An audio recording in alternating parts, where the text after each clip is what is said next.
성도 여러분 안녕하십니까? 2026년 1월 16일 목요 새벽 말씀 함께 나누겠습니다. 함께 나누실 하나님 말씀은 창세기 11장 10절에서 30절까지입니다.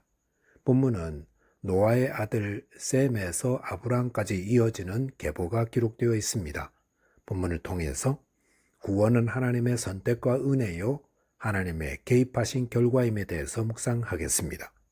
첫째 묵상할 내용은 구원은 하나님의 선택과 은혜의 결과라는 것입니다.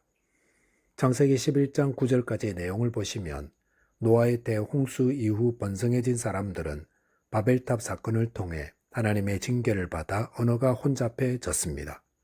그리고 결과적으로 사람들은 온 지면에 흩어지게 되었습니다. 그런 다음 본문 10절에 보시면 셈의 족보가 소개되고 있습니다. 그런데 창세기 11장에 소개되는 셈의 족보는 창세기 10장에 소개된 셈의 족보와 좀 다르게 기록되어 있습니다. 창세기 10장의 족보에서는 한 아버지 아래 여러 아들이 소개됩니다. 그래서 창세기 10장 22절에서는 셈의 아들은 엘람과 아수르와 아르박삭과 룻과 아라미오라고 하면서 셈은 5 아들을 낳았다고 했습니다. 그런데 창세기 11장 10절 보면 셈의 족보는 이러하니라 셈은 100세 곧 홍수 후 2년에 아르박삿을 낳았고 라고 하면서 한 아버지 아래 한 아들만 기록합니다. 그래서 12절에도 보시면 아르박삿은 35세에 셀라를 낳았고 라고 하며 한 아들만 적고 있습니다. 왜 이런 차이가 있는 것입니까? 그것은 11장이 끝나고 12장부터는 하나님의 구원 역사를 이루고 갈 아브라함 이야기를 하기 위해 11장에서 접촉점을 만들기 위해서라 할 수 있습니다. 즉 하나님은 여자의 후손으로 태어날 메시아를 위해 셈의 가문을 선택하셨는데 그 셈의 가문에서도 데라 가문을 택하셨고 그 가운데서 아브라함을 태어나게 하심으로 구원의 역사를 이어가게 하셨다는 것을 보여주는 것입니다. 즉 창세기 11장에 나오는 셈의 족보는 하나님이 이루실 구원의 역사를 보여주는 족보인 것입니다. 그런데 셈의 가문 사람들은 하나님의 구원 역사를 이어갈 자격을 갖춘 자들이 아니었습니다. 노아 홍수 심판 이후에 셈의 자손들을 포함한 사람들은 자신들이 얼마나 미비한 존재인가 하는 것을 깨닫고 하나님 앞에서 겸손해야 했습니다. 하지만 그들은 정반대로 갔습니다. 즉 하나님의 복을 받아 사람들의 수가 급격하게 늘어나고 또 비옥한 땅을 찾게 되자 사람들이 한 것은 자신들의 이름을 드러내며 하나님의 뜻을 대적하는 교만하고 사악한 일들이었다는 것입니다. 이 바벨탑 사건은 인간이 가진 사악성과 죄성을 여실히 보여주는 사건이었습니다. 창세기 6장 5절에서 하나님은 사람이 그 마음으로 생각하는 모든 계획이 항상 악할 뿐임을 보셨다고 했습니다. 그것은 노아 홍수 심판을 거치고도 바뀐 것이 아니었습니다. 그렇기 때문에 홍수 이후 창세기 8장 21절에서 하나님은 다시는 사람으로 말미암아 땅을 저주하지 아니하리니 이는 사람의 마음이 계획하는 바가 어려서부터 악함이라 하였습니다. 사람은 어려서부터 생각하고 계획하는 모든 것이 항상 악합니다. 그것이 우리 인간의 모습입니다. 그 사실을 저희는 노아에게서 보지 않았습니까? 노아는 홍수 전에 의인이요 완전한 자라 칭송듣던 믿음의 사람이었지만 한순간 포도주를 마시고 취하면서 실수하고 부끄러움을 겪었지 않았습니까? 주님께서도 인간의 마음은 더러운 것으로 가득하다 하였습니다. 이것은 노아의 아들 셈이나 그의 아들 아르박삿이나 다 동일합니다. 그런데도 하나님은 그런 자들을 구원의 설계도 안에 넣어 여자의 후손 대신 메시아가 태어나게 하셨던 것입니다. 창세기 11장에 나오는 셈의 족보에 들어있던 사람들은 어떻게 하다 그곳에 이름이 들어갔겠습니까? 그것은 그들이 특별한 자가 아니라 전적인 하나님의 선택과 은혜의 결과였습니다.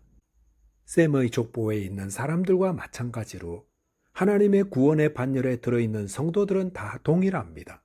성도들이 구원을 얻게 되는 것은 우리 안에 어떤 공로 때문이 아니라 전적으로 하나님의 선택과 은혜의 결과라는 것입니다. 저와 여러분이 나 같은 죄인을 살리신 하나님의 은혜에 감사하며 그 은혜를 주신 하나님께 찬양하고 구원받은 자답게 나를 주님께 드리며 하나님을 사랑하는 자 되시기 바라겠습니다. 둘째로 묵상할 내용은 구원은 하나님이 개입하신 결과라는 것입니다. 본문 27절에 보시면 데라의 족보는 이러하니라. 데라는 아브라함과 나홀과 하란을 낳고 하란은 롯을 낳았으며라고 하였습니다. 창세기 11장 마지막 부분에서는 데라의 족보가 소개되고 있습니다. 이 데라의 족보는 어떤 면에서 셈의 족보에 포함된 부분이라 할 수 있습니다. 그런데 셈의 족보와는 다르게 데라의 족보에는 그 안에 기록된 사람들의 상황과 행적까지 자세히 소개하고 있습니다. 이것은 데라의 족보가 아브라함을 통해 이루실 하나님의 구원의 역사를 잉태하고 있기 때문이라 할 수 있습니다. 그런데 데라의 족보에 나오는 사람들의 상황 보면 절망스럽기 그지없습니다. 본문 28절 보면 데라의 아들 하란은 부친보다 먼저 고향 갈대아인의 땅 우르에서 죽었다 했습니다. 그리고 본문 29절 보면 아브라함과 나홀이 장가 들었으니 아브라함의 아내의 이름은 사레며 나홀의 아내의 이름은 밀가니 하란의 딸이요 하란은 밀가의 아버지이며 또 이스가의 아버지더라 하였습니다. 여기 보시면 아브라함의 아내는 사레이며 나홀의 아내는 밀가라고 하였습니다. 그런데 밀가는 하란의 딸이라고 했습니다. 하란이 누구입니까? 나홀의 형제입니다. 즉 나홀은 형제인 하란의 딸, 즉 조카와 결혼한 것입니다. 나홀은 근친간에 결혼했던 것입니다. 아마도 오늘날 이런 가족이 있다면 비난을 받을 것입니다. 하지만 고대시대 상황에서 근친간의 결혼은 그럴 수밖에 없었고 또 빈번했었습니다. 왜냐하면 당시는 지리적으로 사람들을 만날 기회가 드물었고 또 종족의 혈통을 보존해야 했었기 때문이었습니다. 본문 30절 보면 사레는 임신하지 못함으로 자식이 없었더라 하였습니다. 여기서 아브라함의 아내 사레는 임신하지 못했다고 기록하고 있습니다. 고대 시대에 아이를 낳지 못한다는 것은 수치를 넘어서 저주로 여겨졌는데 아브라함의 상황이 그랬다는 것입니다. 본문 31절 32절 보시면 데라가 그 아들 아브라함과 하란의 아들인 그의 손자 롯과 그의 며느리 아브라함의 아내 사레를 데리고 갈대아인의 우르를 떠나 가나안 땅으로 가고자 하더니 하란에 이르러 거기 거류하였으며 데라는 나이가 205세가 되어 하란에서 죽었더라 하였습니다. 여기 보시면 데라는 아브라함 가족들과 롯의 가족들을 데리고 가나안 땅으로 향했습니다. 하지만 도중에 하란에 거주하다 그곳에 죽으면서 가나안 땅의 꿈을 이루지 못했습니다. 창세기 12장이 시작되기 직전인 창세기 11장에 소개된 아브라함 가족의 모습들은 어떠했습니까? 형제 하란은 고향 우르에서 죽었습니다. 아내 사레는 불임이었습니다. 아버지 데라는 목적지 가나안 땅에 가기도 전에 죽고 말았습니다. 아브라함의 상황은 죽음과 불임과 절망의 상황이었다는 것입니다. 그런 가운데서 창세기 12장이 시작되면서 하나님이 아브라함을 부르시고 구원의 역사가 시작됩니다. 이것을 통해 저희는 귀한 교훈을 얻습니다. 그것은 하나님이 개입하시면 죽음과 절망의 상황에서도 구원의 빛이 비친다는 겁니다. 구원은 우리의 상황에 근거하지 않습니다. 사람들이 늘어나고 모든 것이 뜻대로 될 때에 뭔가 될 것 같았지만 오히려 그런 상황에서 사람들은 자기 이름 내려고 교만하며 악을 저질렀습니다. 그러다가 하나님의 심판을 받아 흩어졌습니다.